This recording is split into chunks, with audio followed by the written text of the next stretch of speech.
कन्या राशि वाले एक बात ध्यान से सुन लें। आपकी परेशानी का सबसे बड़ा कारण यह है कि आप जब आपका अच्छा समय होता है तो आप बुरे समय में फंसे हुए लोगों की मदद करते हैं, और बस यही कारण है कि उनका तो अच्छा समय आ जाता है जिनकी आप मदद करते हैं अपने अच्छे समय में, लेकिन जब आपका बुरा वक्त होता है तो कोई आपके साथ खड़ा नहीं होता। और यही स्वभाव होने के कारण आप जीवन में एक बार नहीं, दो बार नहीं, चार बार नहीं, बार बार टॉप पर पहुंचकर और फिर जमीन पर आ जाते हैं। शिखर तक पहुंचकर फिर जमीन पर आ जाते हैं। तो सबसे पहले तो यह अपना आपको स्वभाव बदलना है। अच्छा या बुरा दिन कभी कहकर नहीं आता, लेकिन आप मदद करें, अच्छी बात है, लोगों की मदद करनी चाहिए, लेकिन इतनी भी ना करें कि एक दिन आप मदद के काबिल खुद हो जाएं। आज वही स्थिति है, ग्रह साथ नहीं दे रहे। आप एक चैनल नहीं, दो चैनल नहीं, बार बार तमाम लोगों के चैनल ज्योतिषों के देख रहे हैं और सोच रहे हैं कहीं से तो कोई अच्छा सा रास्ता मिले, कोई अच्छा मार्गदर्शन करे ताकि जीवन में कोई फिर से बड़ा बदलाव आपके आए।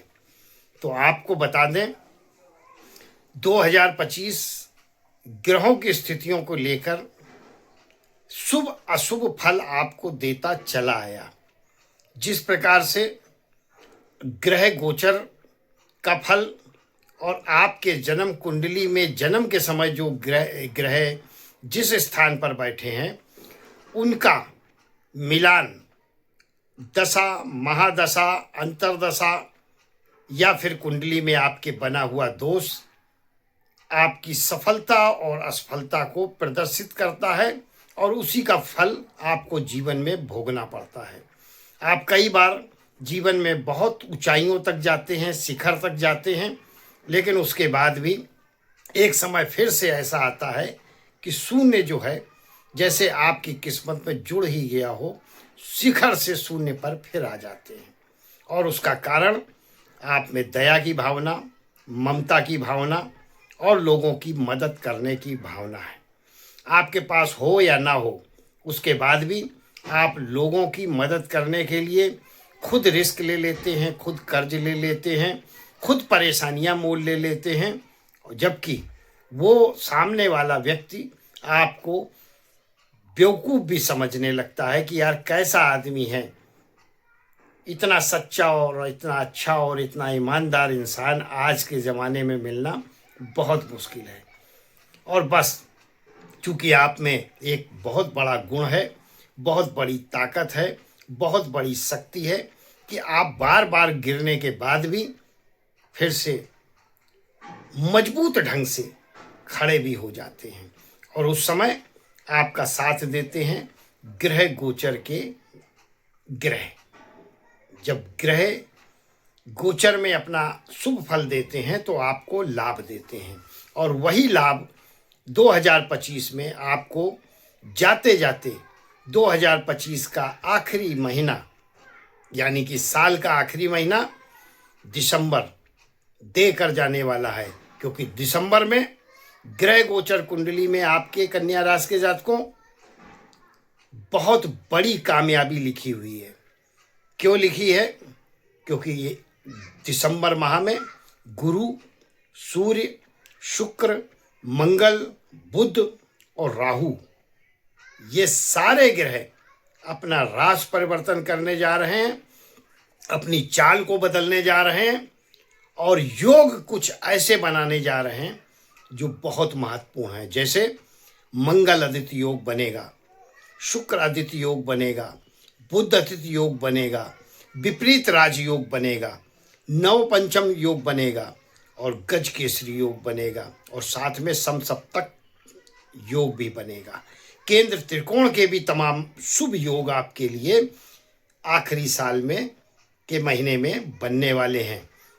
तो यह योग आपको क्या फायदा दे रहे हैं, और इस योग के लाभ को आप कैसे प्राप्त कर सकते हैं या कैसे इस लाभ को अपने जीवन में उतार सकते हैं, बहुत आसान और सरल सा उपाय ज्योतिष आधार पर बताने जा रहे हैं। ज़रूर कर लें, क्योंकि यह योग ग्रहों के और साथ में ग्रहों की शुभ अवस्थाएं बार बार जीवन में नहीं आती। अच्छा समय हो तो अच्छा समय किसे कहते हैं मालूम है आपको? जब बारिश हो रही हो या बारिश का मौसम हो, उसी समय मृग नक्षत्र में बीज बोने का फायदा है, क्योंकि फसल अच्छी होती है। अब मई का महीना हो, लू चल रही हो, जमीन सूखी हो, बारिश का नामो निशान ना हो, और उस समय अगर बीज आप जमीन में बोएंगे तो वो जिंदा भी नहीं रहेगा। आपकी मेहनत, आपका किया उपाय सब बेकार। ऐसे ही जब शुभ योग बनते हैं और ग्रहों की शुभ चालें हमें सफलता दिलाने में, हमें कामयाब करने में मदद होती हैं, उस समय किए गए ये छोटे छोटे से आसान ज्योतिष उपाय लाभकारी होते हैं। तो उपाय भी कब करने चाहिए, यह भी महत्वपूर्ण है। कन्या राशि के जातकों, शुरुआत यह मानकर चलो कि दिसंबर की बहुत ही शानदार आपकी रहेगी, बहुत शानदार। किस्मत का साथ मिलेगा और जिस काम में आप हाथ डाल देंगे उस काम में आपको सफलता प्राप्त होगी। कहीं फंसा हुआ धन है तो वो आपको वापस आएगा। व्यापार में साख बढ़ेगी। जैसे आपका व्यापार है, बहुत बड़ा नाम था एक टाइम में शहर पर, और आज कुछ भी नहीं, तो फिर से वो पुरानी साख आप वापस ला पाएंगे। और सबसे बड़ी चीज़ ये है कि जो कई महीनों से कन्या राशि के जातक बेरोजगार बैठे हैं या फिर कई महीनों से व्यापार में जो हानि उठा रहे हैं, व्यापार ठीक से नहीं चल रहा है, दिसंबर माह की शुरुआत आपके बिजनेस व्यापार में बढ़त देगी। और जो बेरोजगार बैठे हैं, उन्हें काम की तलाश में जो हैं, उन्हें रोजगार प्राप्त होगा दिसंबर के माह में, पूर्वार्ध में ही। क्योंकि 1 दिसंबर से लेकर 7 दिसंबर के बीच में बहुत कुछ लाभ की स्थितियां आपके लिए बनेंगी। वैसे पूरा ही महीना जाते जाते आपको बहुत लाभ देगा। पूर्वार्ध ज़्यादा, जो दिसंबर के 15 दिन हैं वो बहुत महत्वपूर्ण हैं आपके। और इन्हीं बीचों में मान सम्मान, पद प्रतिष्ठा, नई जिम्मेदारी, ज्वाइनिंग कहीं हो सकती है आपकी। हाँ, एक बात है कि थोड़ा सा वैचारिक मतभेद हो सकते हैं आपकी वाणी के द्वारा। वैचारिक मतभेद का मतलब यह है कि एक्चुअल में आप जो सच है और जो यथार्थ है उसको ही लोगों के सामने रखने का प्रयास करते हैं।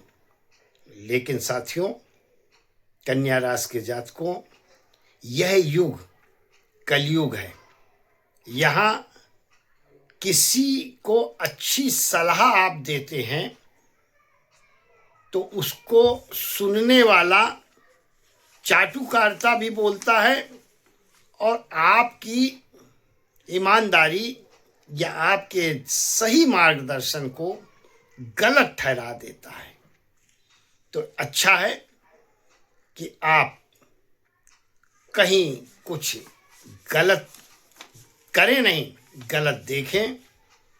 वो चाहे आपके जॉब या नौकरी के स्थान पर हो या व्यापार के स्थान पर हो, कहीं आप कार्य कर रहे हैं और कोई दूसरा कर्मचारी वहाँ चोरी कर रहा है या वहाँ कुछ गलत कर रहा है और आप देखते हैं तो आपको उस पर गुस्सा आता है और आप मालिक को इसकी खबर कर देते हैं। मालिक जो है फिर उसे ना निकाल कर आपको ही जॉब से हटा देता है। तो आपको ये लगता है, लो, मैं तो अच्छा सोच रहा था, अच्छा करने गया, लेकिन मेरे साथ ऐसी हानि हो गई।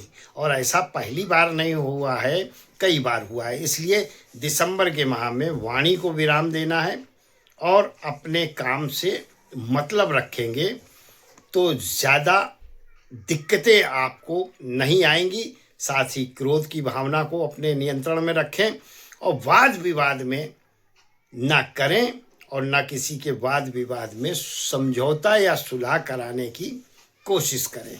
जैसा जिसका चल रहा है चलने दें। आप बोलेंगे तो बुरे हो जाएंगे। ध्यान रहे, साल का आखिरी महीना दिसंबर, जैसा मैंने बताया, बहुत अच्छे योग लेकर आया है। ग्रहों की चाल आपके पक्ष में है। इसका लाभ उठाने के लिए आपकी कन्या राशि अगर है और जीवन में अभी तक सफलता प्राप्त नहीं हो पा रही है या नहीं हो पाई है, बार बार उठापटक जीवन में चल रही है, तो मैं तो हमेशा एक बात की सलाह देता हूँ, आप रत्न पहने या ना पहने वो आपकी मर्जी है। और चूंकि रत्न पहनने से पहले कुंडली का विश्लेषण भी बहुत जरूरी होता है, तो इसीलिए मैं आपको भाग्य उदय करता है, जो आपकी किस्मत को जो चमकाता है, आपकी किस्मत में बदलाव लाता है, उसकी बात करता हूँ। इसलिए हमेशा कहता हूँ, अगर कन्या राशि है तो 4 मुखी रुद्राक्ष जरूर धारण करना चाहिए। आपकी कन्या राशि है अगर, तो आपका इष्ट देवता विघ्नहर्ता भगवान श्री गणेश है, उसका नाम लेकर किसी भी कार्य को श्री गणेशाय नमः आपको करना चाहिए। विघ्नहर्ता का पूजन बुधवार के दिन करना चाहिए, लाभ होता है। और 21 दूर्वा अगर बुधवार को चढ़ाएं तो और अच्छी बात है। साथ ही साथ हरा चारा या तो गाय को खिलाएं या फिर हरे मूंग की दाल आप पक्षियों को खाने को दें। लाभ की स्थितियां आपके लिए बनती हैं। और यह बहुत सरल आसान से उपाय हैं जिन्हें करके आप जीवन में बहुत कामयाब हो सकते हैं। अगर अभी तक कामयाबी वास्तव में नहीं मिली है, क्योंकि जो समय 2025 का भी आपका था वो भी बहुत अच्छा था, क्योंकि 10वें भाव में गुरु, फिर उच्च के गुरु हुए, फिर अभी मिथुन राशि में आ जाएंगे। तो यह जो परिवर्तन, गुरु का पूरा सपोर्ट रहा, अन्य ग्रहों का भी सपोर्ट रहा, अच्छे अच्छे योग आए, उसके बाद भी अगर सफलता नहीं प्राप्त हो रही है जीवन में, तो हो सकता है कि ग्रह गोचर आपको बहुत कुछ देने के लिए आ रहे हैं। कहीं उपाय में कमी है, या जो जैसे ही रेमेडी, जैसे उपाय आपको करने चाहिए वो ना करके आप कुछ और कर रहे हैं। और दूसरी बात, आप कुंडली जो आपके जन्म की है उनमें जो ग्रह बैठे हैं वो आपके पूरे जीवन का नक्शा, जीवन का प्रारब्ध लिख देते हैं। तो कभी कभी क्या होता है कि हमारी कुंडली में, एक उदाहरण दे रहे हैं, 10वें भाव में या 4थे भाव में गुरु बैठा है। अब ऐसे में आप लोगों की मदद, दान, ज़्यादा पूजा पाठ, मंत्रों का जाप, उच्चारण, ये सब करेंगे तो नुकसान होगा। तो आपको बता दें कि सबसे अच्छा तरीका है कुंडली विश्लेषण जरूर कराएं एक बार। और कुंडली विश्लेषण में क्या होता है, वैसे भी साल में कम से कम 2 बार कराना चाहिए, क्योंकि आप किसी से अगर कुंडली विश्लेषण कराते हैं तो आपको पता चल जाएगा कि हमारे ऊपर मार्केस चल रहा है, कोई प्रॉब्लम तो नहीं है, कोई दिक्कत तो नहीं है। जब हम अपने शरीर का 6 महीने में चेकअप करने की बात की जाती है स्वास्थ्य को लेकर, तो हमारी किस्मत के जो सितारे हैं वो स्वस्थ रहें या कुछ अशुभ होने वाला। देखो, होनी कोई नहीं टाल सकता, बारिश होना है तो होगी, उसको ज्योतिष नहीं टाल सकता। इसीलिए ग्रहों के अशुभ प्रभाव हैं वो तो डालेंगे, लेकिन ज्योतिष का काम यही है। बारिश अगर हो रही है तो जैसे आप अपना बचाव छाता लगा कर लेते हैं, रेनकोट पहन कर लेते हैं, तो सर्दी जुकाम नहीं होता। उसी प्रकार से जो ग्रह अशुभ हैं उनके उपाय अपाय करने से हमारा बचाव हो जाता है, इतना ही लाभ होता है। किस्मत कैसे बदलती है हम उन उपायों को जब आस्था के साथ करते हैं और करते रहते हैं, ऐसा नहीं 4 दिन किया और फिर बंद कर दिया, तो फिर सब उल्टा है। शुरुआत करें, करते रहें, और या फिर ना करें। तो कुंडली का विश्लेषण बहुत जरूरी है। वर्तमान ग्रह आपके सितारे क्या कहते हैं, जन्म के समय आपके ग्रह सितारे कहाँ पर थे, इन दोनों का जब मिलान किया जाता है जन्म से और वर्तमान गोचर से, तो ऐसी स्थितियों में निचोड़ निकल कर आता है कि अब आपको वास्तव में कौन से ग्रह से लाभ उठाना है। क्योंकि कुंडली में ग्रह राहु भी आपको लाभ दे सकता है, शनि भी दे सकता है, मंगल भी दे सकता है, गुरु भी दे सकता है। बस देखना यह है कि हमारी कुंडली में कौन सा ग्रह मारक है और कौन सा ग्रह तारक है, कौन हमें सफलता दिलाने वाला है और कौन हमें मार देने वाला है, यानी कि एकदम कंगाल कर देने वाला है। यह देखना बहुत जरूरी है। तो यह सब अगर जानना चाहते हैं तो स्क्रीन पर मेरा नंबर दिया है, आप मुझे कॉल कर सकते हैं, व्हाट्सएप मैसेज कर सकते हैं। कुंडली विश्लेषण का क्या प्रोसीजर है, क्या दक्षिणा है, वहां पर आपको बता दी जाएगी। वीडियो अच्छी लगी हो तो शेयर जरूर करें, चैनल को सब्सक्राइब जरूर करें। बहुत बहुत आभार, बहुत बहुत धन्यवाद। ईश्वर आपको हमेशा सुखी रखे, संपन्न रखे और स्वस्थ रखे।